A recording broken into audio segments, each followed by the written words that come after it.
magiging tarakili.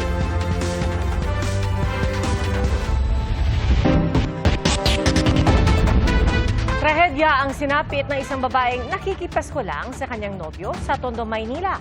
Patay ang babae na madamay sa barilan ng dalawang individual. Saksi, si Rafi Tima. Napakaripas ng takbo at sabay-sabay na nagtago ang mga tao sa Barangay 120 sa Tondo, Maynila kahapon ng madaling araw, araw ng Pasko. Napatakbo rin ng babaeng nakapink na nooy natamaan na pala ng bala. Naitakbo pa siya sa ospital pero binawian din ng buhay. Ayon sa isa sa mga huling nakasama ng babae, dumayo ang biktima para makipasko sa nobyong taga roon. Hindi namin alam kung saan siya way tumakbo kasi kami lahat uwi dito sa kabila. Kasi ayun yung pwesto namin, yung picture na yun. Kaya hindi talaga namin na-expect bakit siya. Sa dami-dami namin ng tao nun eh. Nagulat daw sila nang makarinig ng sunod-sunod na putok at nang makita na duguan na ang balikat ng biktima. Ayun, nagulat na lang kami, sabi may tama siya. Kung sa boyfriend po. Akala nga namin the police lang kasi ito lang daw eh. Kaya nag-hoping kami na okay siya eh. Tumanggi munang magbigay ng pahayag ang Manila Police habang iniimbestigahan ang pamamaril. Pero ayon sa nakasaksi na si alias Charles na ilang metro lang umano ang layo mula sa pinagmulan ng putok, tila shootout ang nangyari. Narinig na lang po namin yung putok. Nasunod-sunod po. Akala po namin una paputok lang po na yung malakas lang po. Pero nung sunod-sunod na po, di na po kami nataranta po lahat. Ang tama ng bala kita sa bahagi ng pader patungo sa direksyon ng biktima. Gayon din ang tama sa tricycle na nasa kabilang bahagi ng kalsada. Tinamaan ng ligaw na bala kung tinamaan dun sa ginawang pagbabarilan po ng dalawang individual. Sa balikat po, kaya lang tumagos daw po ito sa may parte ng baga. Labis ang pagdadalamhati ng kasintahan ng biktima na hindi pa raw makausap ng maayos ngayon. Pero umaasa siyang mahahanap ang nagpaputok ng baril. Meron naman po tayong pagkakakilanlan pero sa ngayon po patuloy pa rin po yung ating ginagawang investigasyon para matukoy po kung sino yung mga salarin na ito. May bata pa, may anak pa siya. Diba? Kaya yun, sana hoping po na mabigay yung justice na para sa kanya. Para sa GMA Integrated News, ako si Rafi Tima ang inyo. Saksi!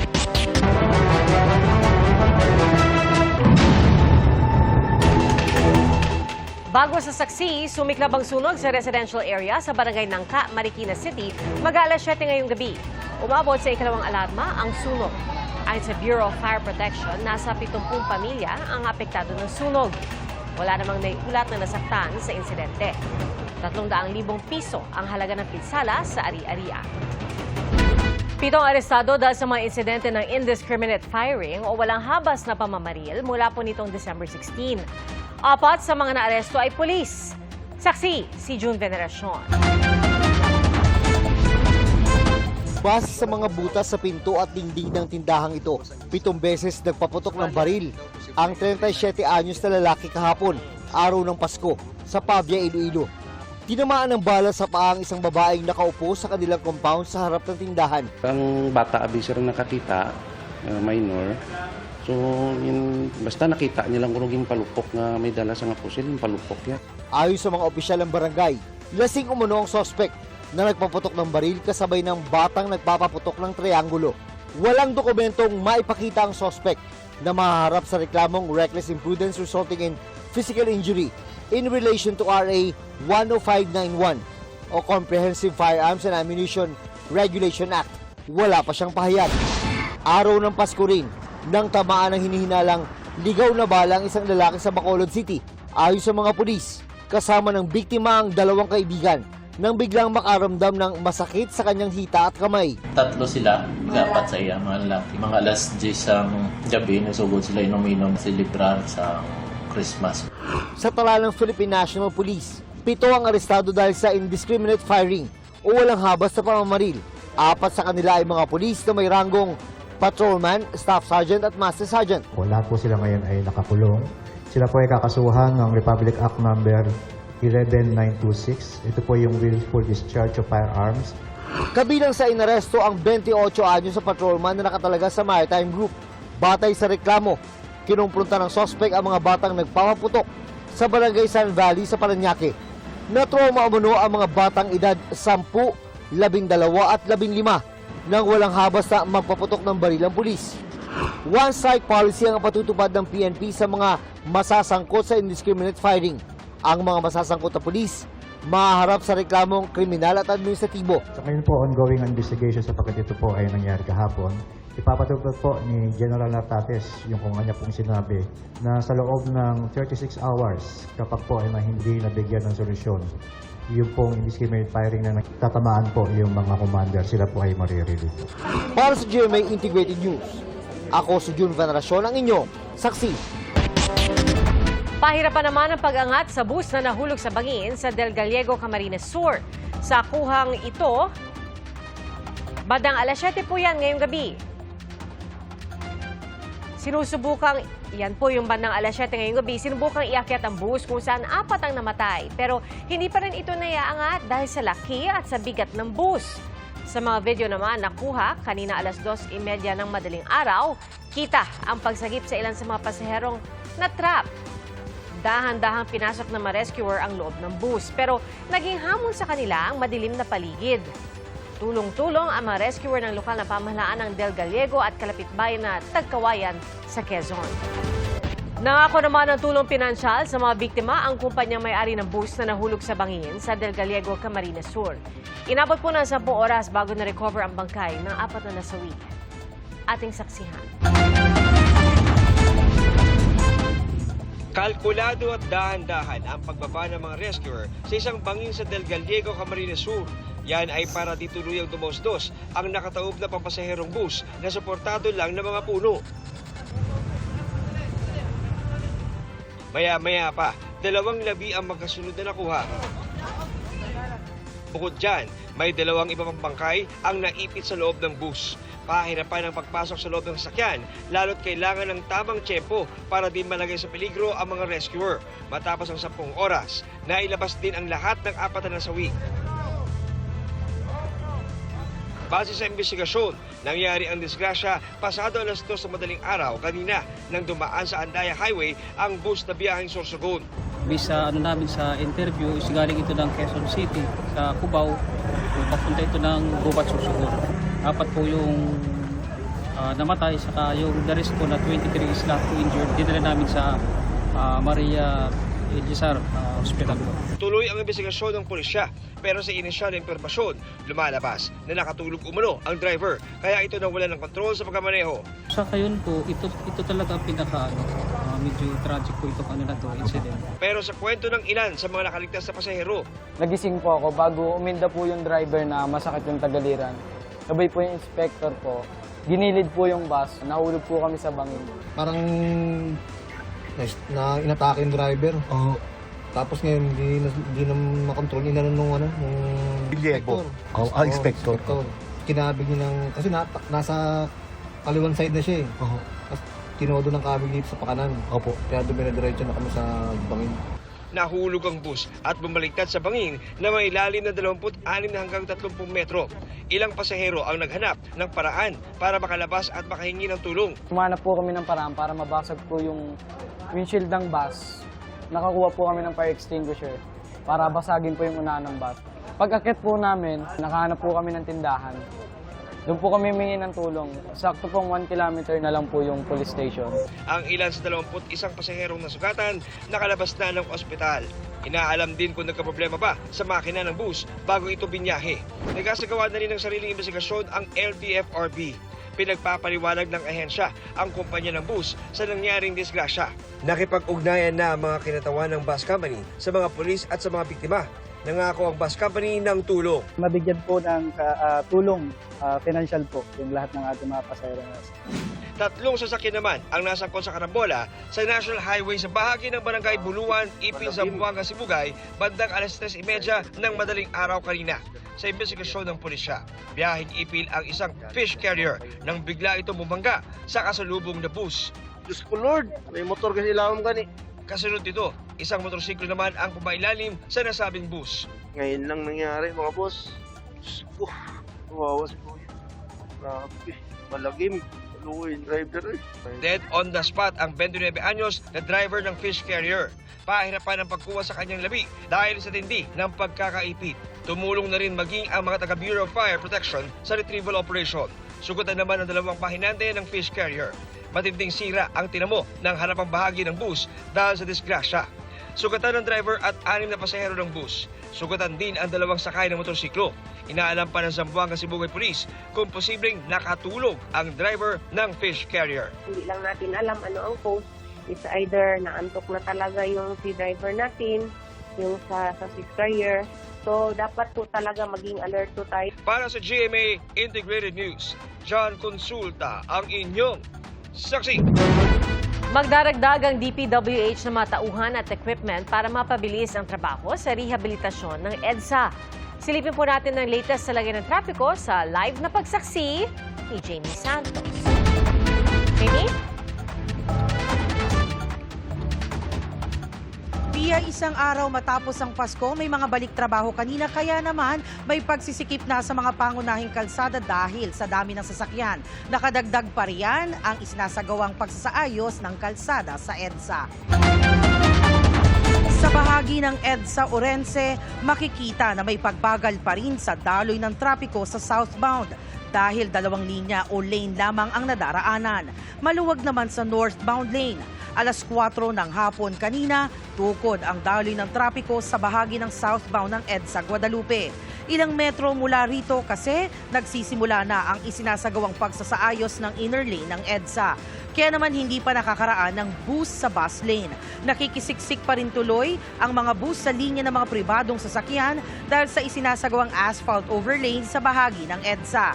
Bumabagal na daloy ng sasakyan sa ilang bahagi ng EDSA matapos bawasan ng mga lane dahil sa roadworks. Inaasahang magpapatuloy ang traffic build-up habang isinasagawa ang rehabilitasyon. Payo ng mga otoridad sa motorista, maglaan ng mas mahabang oras sa biyahe at kung maaari ay gumamit ng alternatibong ruta habang nagpapatuloy ang EDSA rehab. At yan ang latest mula rito sa EDSA para sa GMA Integrated News. Ako si Jamie Santos, ang inyong saksi. Wala pa raw ino-authenticate o pinapatotohanan si Public Works Secretary Vince Dizon ng mga dokumentong hawak ni Congressman Leandro Leviste. Sinabi po yan ni Dizon sa eksklusibong panayam ng GMA Integrated News. At dagdag pa ni Dizon, pinilit ng kongresista na makakuha ng files mula kay dating Undersecretary Catalina Cabral. Tugon dito ni Leviste, hindi daw po yan totoo. Saksi, si Tina Pangiliban Perez. Mahigit 6 na pahina ng DPWH budget mula 2023 hanggang 2026 ang inilabas ni Batangas 1st District Representative Leandro Leviste sa kanyang social media page.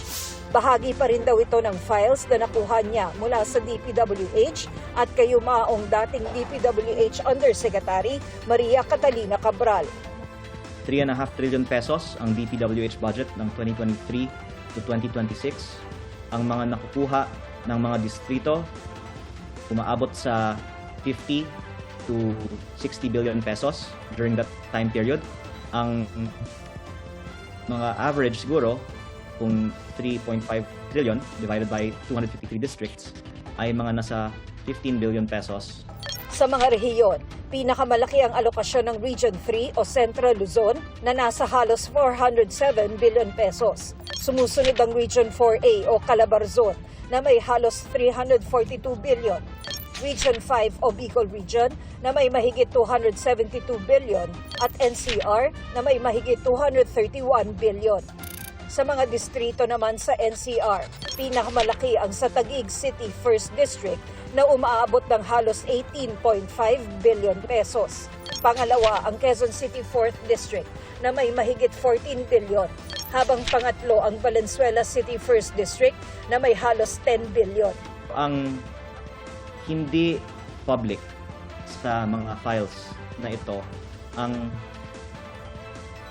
datos kung sino ang nagpro-propose ng mga proyektong ito. Yung in-upload nyo na 2023 to 2026 data, meron din bang irregular doon? Again, yung irregular, bakit hindi ito inilalabas after all these years? Ang taong bayan ay may karapatan na malaman saan napunta yung 3.5 trillion pesos. I think it's highly irregular that the DPWH cannot explain why there are some districts that have 5 to 10 times the budget per capita of other districts, and why there is a correlation na nagkakataon yung distrito na may malaking budget ay distrito na maraming mga contractor. That in itself, in my opinion, is highly irregular. Sabi ni Leviste, dapat maimbestigahan ng ICI, Ombudsman at Anti-Money Laundering Council kung may koneksyon ang mga nagsulong sa mga proyekto sa mga contractor. Nauna nang sinabi ni Leviste na hawak na niya ang files ng DPWH at ni Cabral, pero hindi raw niya isinapubliko agad. Marami pong nagtatanong sa akin, bakit ko hindi ito isinapubliko nung September pa? Kasi sabi ni Sectin sa akin na isa sa publiko niya. Aaminin ko din po, marami sa Kongreso, nung sinabi ko gusto ko mag-privilege speech para isapubliko ito, nakiusap sa akin na wag isapubliko ito. I gave an interview in November also talking about this list. In fact, several interviews. And was saying that Yusek Cabral knows more about the DPWH budget than any other official, and that she should be made a state witness. At ikinalulungkot ko po na hindi ito na-actionan ng gobyerno. Pero for the record, nung November ko pa sinasabi lahat ito, nung buhay pa si Yusek Cabral. Sinagot naman ni Leviste ang pagduda ni Palace Press Officer Claire Castro sa authenticity ng mga dokumentong kanyang inilabas. Wala pong dahilan na mag-cast doubt si Yusek Castro sa in-upload kong data. At I'm sorry to say this, but I think she will make a fool of herself because Secretary Vince and others in DPWH and others in Congress will confirm the authenticity of the files that I've uploaded. Sagot naman ni Castro, hindi siya kundi si Leviste ang dapat magpatunay na authentic nga ang files. Dagdag pa ni Castro, ni hindi nga raw niya alam kung ang mga in-upload na dokumento ni Leviste ay altered o binago o kaya ay fabricated o pineke. Si Senate President Pro Tempore Panfilo Lacson naman nanawagan para sa interagency investigation sa koneksyon umano ng ilang cabinet official sa bilyong-bilyong insertions ng infrastructure projects sa DPWH. Sabi ni Lacson, masyado pang maaga para sabihing chismis lang ang mga ito dahil baka isipin ng publiko na may cover-up. Tugon ni Castro, ang tinutukoy niyang chismis ay ang files na in-upload ni Leviste na hindi pa raw na-authenticate sa ngayon. Ayon pa kay Castro, nag-iimbestiga na ang iba't ibang tanggapan ng pamahalaan at sinabi na rin ng Pangulong mananagot ang mga dapat managot kaya hindi raw katanggap-tanggap na sasabihing may pinagtatakpan ang palasyo. Ayon naman kay DPWH Secretary Vince Dizon, wala pa siyang ino-authenticate na files o dokumento mula kay Leviste. For the record, wala akong ino-authenticate na dokumento na hawak ni Kong. Dahil hindi ko nakikita kung anong sinasabi niyang dokumento. So, paano ko ma-authenticate yun? Setyembre raw na magpunta si Leviste sa tanggapan ni Cabral. Tumawag daw si Cabral kay Dizon para sabihing hinihingi ni Leviste ang mga dokumento kaugnay sa alokasyon ng mga distrito. Nagpilit siyang kumuha ng mga files at ginamit pa niya yung computer ng isang staff. Ang sabi sa akin ni Yusek Cabral ay nagpilit siyang sa kanyang flash drive galing doon sa computer ng isang staff ni Yusek Cabral. Hindi raw alam ni Dizon kung anong nakuhang dokumento ni Leviste. Was he throwing his weight around? Parang ganyan? Parang pinipilit niya yung mga staff? Yes, that was the impression I got. Naipasa na raw ng DPWH sa Ombudsman ang mga file at computer ni Cabral at bahala na raw ang Ombudsman na pag-aralan at i-authenticate ang mga ito alinsunod sa sabpina. Tinanong ng GMA Integrated News si Leviste tungkol sa mga sinabi ni Dizon na pwerasahan umanong kinuha ni Leviste ang files gamit ang kanyang flash drive at hindi pa na-authenticate ni Dizon ang anumang dokumento. Tugon ni Leviste, hindi yan totoo. Hindi raw niya maisip na magsisinungaling ng ganoon si Dizon dahil meron pa raw iba na naging bahagi ng pag-uusap nila ng kalihim noong sabihin nitong ibigay ang file sa kanya para sa transparency. Ilang araw pa lang daw noon sa pwesto si Dizon. Para sa GMA Integrated News, ako si Tina Panganiban Perez, ang inyong saksi. 57 fireworks-related injury na ang naitala ng DOH mula noong December 21. At isa sa nangungunang sanhi, boga. Ating saksihan. Sunod-sunod ang putok ng boga sa bahaging ito ng Barangay City Heights sa General Santos City noong bisperas ng Pasko. Mga kabataan din ang nagpapaputok ng boga sa Barangay Lagaw. Maya-maya, nagsitakbuhan sila dahil sa pagdating ng mga pulis. 2 boga ang kanilang nakumpiska. Ayon sa General Santos City Police, nakatakdang sirain ang mga nakumpiska nilang boga mula sa pagpapatrolya. Ganon din ang mga nakumpiskang boga sa Alabel, Sarangani. Sa Molo, Iloilo, agad sinira ng Iloilo CSWDO ang 2 boga na nakuha mula sa 6 na menor de edad sa Barangay Kasing-Kasing. Kabilang ang boga sa mga pinakamaraming na disgrasyang paputok simula December 21 base sa datos ng Department of Health. Kasama nito sa listahan ang 5-star, Quitis at Triangulo. Batay rin sa datos ng DOH, halos 6 na po na ang naitatalang kaso ng fireworks-related injuries. Karamihan sa mga nadadali, mga batang edad 10 hanggang 14. Although legal yung ibang paputok, pinaglalaroan pa rin ng bata. So yun ang mga karamihang injury natin. Ang paputok, legal man o illegal, bawal sa bata. Dapat yan ang humahawak yung adult lang. Sa tala naman ng PNP, pinakamaraming na disgrasya ang mga paputok na 5-star, Piccolo at Pop-Pop. Babala ng pulisya. Nananawagan ang Philippine National Police sa ating mga kababayan na nais magpaputok na bagamat sila ay gumagamit ng mga legal na mga paputok. Pero kung ito naman ay hindi nasa designated area, ito po ay sila po ay maaari makasuhan. Tinututukan din ng mga otoridad ang mga nagbebenta ng mga illegal na paputok online. Continuous ang ating cyber patrolling and of course intelligence operations. Ito ay may kasama rin na ground validations. A total of 18 successful operations and we were able to arrest 21 individuals. Payo ng mga otoridad, bumili ng mga paputok at pailaw sa mga lehitimong tindahan. Maaaring tignan ang kanilang permit para malaman kung lehitimo ang mga binibenta nila. Kapag napatunayang iligal ang mga paputok, pwedeng mapanagot ang mga nagtitinda, maging ang mga bumibili sa ilalim ng Republic Act 7183 o Firecracker Law. Both po ang nagtitinda at saka ang bumibili ay kung anyone proven violating yung nasabing batas ay kakaharapin yung 1 year in prison or may kasamang fine 20 to 30,000. Ang PNP isinusulong na magkaroon ng sentralisadong bilihan ng paputok sa bawat lungsod o bayan na tutukuyin ng lokal na pamahalaan. Para sa GMA Integrated News, ako si Oscar Oidang, inyong saksi. Kasabay ng pagbigat ng daloy ng trapiko tuwing holiday season, ang pagdami ng insidente na away kalsada ayon po sa isang grupong nagsusulong ng road safety. Dagdag po nila, dapat higpitan ang batas kontra road rage. Saksi si Mark Salazar. Kita sa videong ito na tila nakikipagtalo ang isang rider sa driver ng van sa kanyang kanan. Hindi niya napansin ang SUV sa kaliwa hanggang napadikit siya kaya sumemplang. Isang ehemplo ng init ng ulo na pwedeng nauwi sa serious injury o kaya'y kamatayan. Sunod-sunod nga ang mga away kalsada kamakailan. Sa obserbasyon ng Automobile Association Philippines, mas marami ang road rage tuwing Kapaskuhan at may hinala sila kung bakit.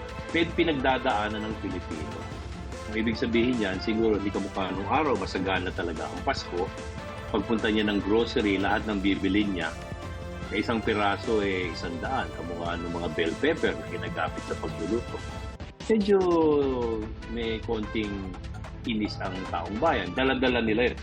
Totoo yan, sabi ni Rex, isang TNVS driver. Sobrang iksian niya ng pasensya niya ngayon dahil sa holiday traffic na pumapatay ng hanap buhay niya. Kung mag-pick up ka na, halimbawa, pick up mo ng 3 kilometro, pick up point lang po, nagkakahalaga lang ng 75. Kung sa pag sobrang traffic, abutin po yan ng minsan 2 oras mo ma-pick up. Kaya kahit sino naman siguro. Ang rider na si Junjun nasasagad din kapag apektado na ang kita. Yung kasing hanap buhay namin, nasa dami ng kwan yun eh. Ng pasahero mong maihahatid eh. Oo, sila kasi naka-aircon sila, di ba? Tapos sobrang init.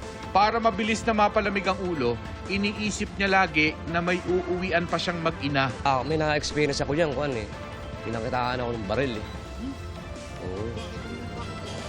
Kasi nagagit-gitan kami. Yun. Tapos hiningan ko na naman ng pasensya naman. Tapos alis na ako.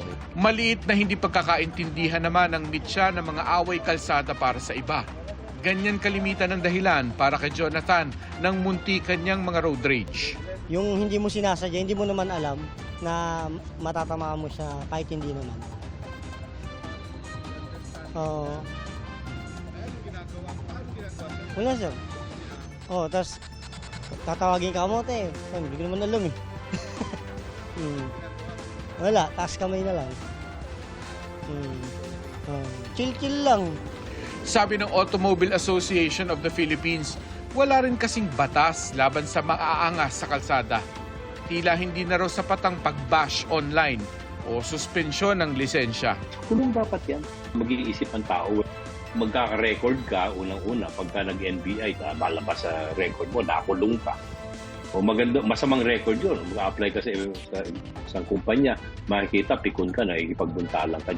Dapat din niyang maging kultura ang disiplina. Non-contact apprehension daw ang susi. Kung titignan mo sa ibang bansa, magtataka ka, bakit sa ibang sumusunod, walang pulis? Kasi electronic ang enforcement. Walang pataw. Oo, walang patawad yun. Dapat din niyang higpitan ang rider education at pagre-rehistro sa mga motorsiklo. Para naman sa mga high blood lagi sa pagmamaneho, huminga ng malalim at bumilang ng 10. Kaya para hindi mainit ang ulo mo, alam mo, isa sa pinakamalapit sa puso ng Pilipino, kumanta. Pilipino ka, marunong ka kumanta kahit na tunog palaka ka, kumanta ka sa loob ng sasakyan mo. Huwag kang bababa. Huwag kang bababa kasi suntukan niya. Pagdating sa stoplight, sabay-sabay tingin pala kayo magkikita-kita ron. Para sa GMA Integrated News, ako si Mark Salazar, ang inyong saksi. Bumulusok sa -3 ang net trust rating ni Pangulong Bongbong Marcos base sa pinakahuling survey ng Social Weather Stations o SWS. Tumaas naman ang kay Vice President Sara Duterte. Saksi, si Darlene Cay. Sumadsad sa -3 ang net trust rating ni Pangulong Bongbong Marcos base sa pinakahuling survey ng Social Weather Stations o SWS nitong Nobyembre. Mas mababa yan sa +7 net trust rating noong Setyembre at sa +18 noong Hunyo. Bagamat may 38% na may malaking tiwala sa Pangulo, nahila yan ng 41% na may maliit na tiwala sa kanya. Ang survey na kinomisyon ng Strat-Based Consultancy ay isinagawa noong November 24 to 30. Sabi ng Strat-Based Consultancy, panahon niya ng matinding pagbatikos ng publiko sa kontrobersiya sa flood control projects, partikular ang malawakang kilos protesta laban sa katiwalian noong November 30. Corruption is on the top of mind ng ating tao. Araw-araw pinag-uusapan. Galit ang tao at humihingi ng may managot. May panagutin ng Pangulo, and it's towards the end of December, wala pang pinananagot. And that captured, I feel, the frustrations ng tao on this issue of corruption. Sabi ni Strat-Based Group founder and CEO Victor Andres Manhit, posibleng naapektuhan ng trust rating ng Pangulo sa takbo ng aksyon ng gobyerno laban sa katiwalian. Pinangako ng ating Pangulo na may mananagot. Remember na siya ang nag-umpisa nitong issue ng flood control. Tama nga naman, no? Nakakahiya. Sabi nga niya, mahiya naman kaya nakakahiya at nakalulungkot habang nahihirapan ng taong bayan. Pero meron na bang napanagot? Hindi ito ang unang pagkakataon na nakakuha ng negative net trust rating ang Pangulo. Noong Marso hanggang Mayo, nakakuha na rin siya ng negative rating. Sinusubukan pa ng GMA Integrated News na makuha ang panig ng palasyo ukol sa resulta ng survey. Samantala, nagtala naman ng positive 31 net trust rating si Vice President Sara Duterte sa kaparehong survey. 56% na nagsabing may malaking tiwala sila kay Duterte, habang 26% na nagsabing may maliit silang tiwala sa kanya. Ang net trust rating ni Duterte noong Nobyembre mas mataas ng 6 na puntos sa nakuha niya noong Setyembre. Sabi ni Manhit, nang isinagawa ang survey ay hindi pa raw isinasampa noon ng reklamong plunder at iba pa laban kay Duterte sa Office of the Ombudsman. Matatandaang nitong Disyembre inihain niya ng ilang civil society groups. Maaari pa raw makaapekto sa opinyon ng publiko kung may susunod bang legal actions na sangkot si Duterte. Hindi na pag-uusapan ngayon yung issue laban sa Vice Presidente.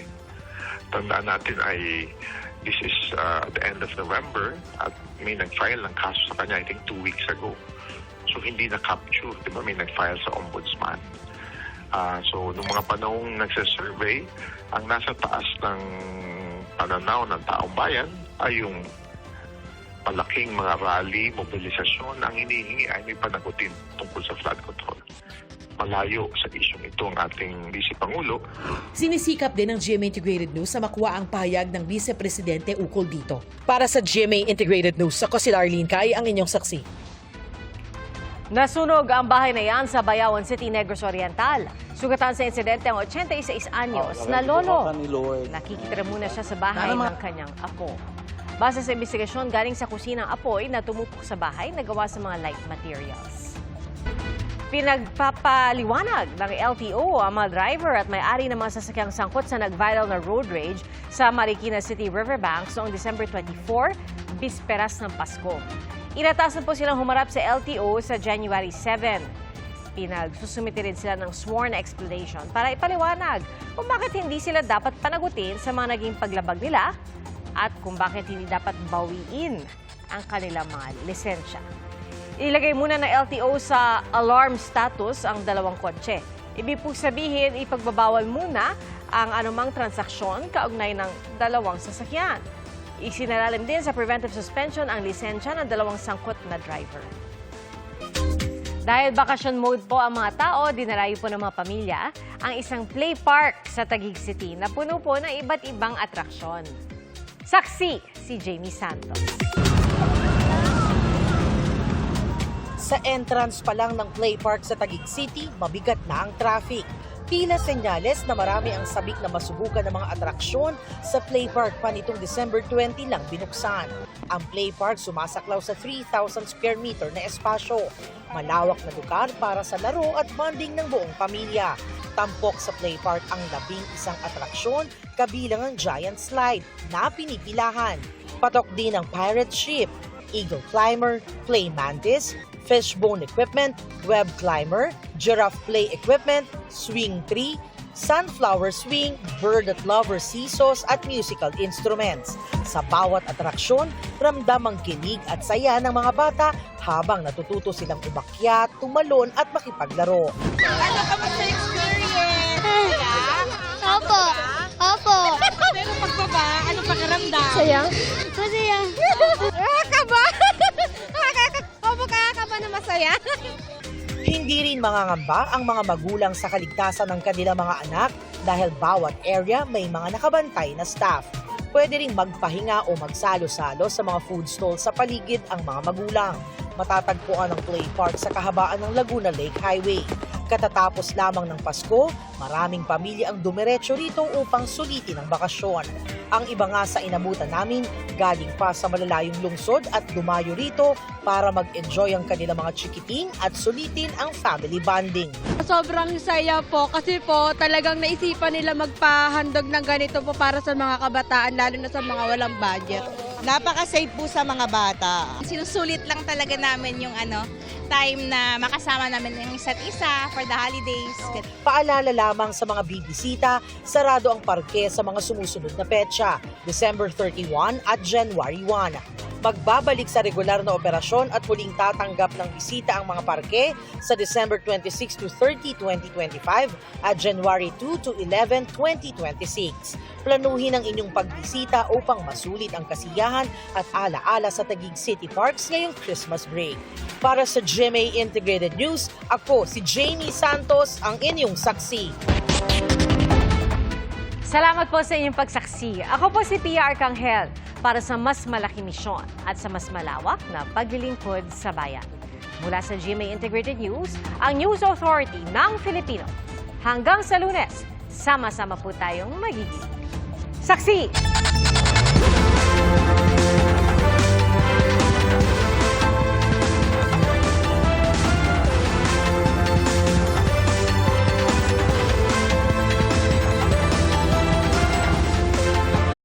Mga kapuso, maging una sa saksi. Mag-subscribe sa GMA Integrated News sa YouTube para sa iba't ibang balita.